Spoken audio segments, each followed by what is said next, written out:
Hi friends, welcome to video ventures channel. ఈ వీడియోలో మనం 10th క్లాస్ పరీక్షా ఫలితాలకు సంబంధించి ముఖ్యమైన అప్డేట్ గురించి అయితే డిస్కస్ చేసుకుందాము. వీడియోను ఎక్కడ కూడా స్కిప్ చేయకుండా లాస్ట్ వరకు అయితే చూడండి, అప్పుడు మీకు అర్థమవుతుంది. మన ఛానల్ని ఎవరైనా కొత్తగా చూస్తుంటే సబ్స్క్రైబ్ చేసుకొని పక్కన బెల్ ఐకాన్ ఆల్ అనే దాని మీద ట్యాప్ చేసి పెట్టుకోండి.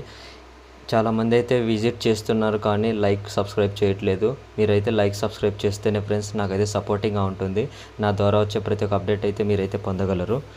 ఓకే, టాపిక్లోకి వెళ్తే ఏపీ 10th క్లాస్ పరీక్షా ఫలితాలు అనేవి ఈరోజు ఉదయం 10 గంటలకు అయితే విడుదలవుతున్నాయి. ఈ యొక్క పరీక్షా ఫలితాలను చెక్ చేసుకోవడానికి బెస్ట్ ఆప్షన్ అయితే మనకి మనబడి.comలో అయితే చెక్ చేసుకోవచ్చు. ఈ యొక్క మనబడి.comలో అయితే చాలా ఫాస్ట్గా అయితే ఫలితాలు అనేవి అందుబాటులో ఉంటాయి. అలాగే మన యొక్క నేమ్ వైజ్ కూడా అయితే చెక్ చేసుకోవడానికి ఈ యొక్క మనబడి వెబ్సైట్ అయితే చాలా బాగుంటుంది. ఓకే ఫ్రెండ్స్, మీకైతే నేను స్క్రీన్ మీద చూపిస్తున్నాను చూడండి. ఆంధ్రప్రదేశ్లోని సెకండరీ బోర్డు ఈరోజు ఏప్రిల్ 23న ఉదయం 10 గంటలకు అయితే వెల్లడించబోతుంది. ఈ యొక్క ఫలితాలను మనబడి.comలో కూడా చెక్ చేసుకోవచ్చు. మీకైతే స్క్రీన్ మీద చూపిస్తున్నాను. ఓకే ఫ్రెండ్స్, వీడియో రిజల్ట్స్ వచ్చాకైతే మీకు మరొక వీడియోతో మీ ముందు అయితే ఉంటాను. Okay friends, thanks for watching. Thanks.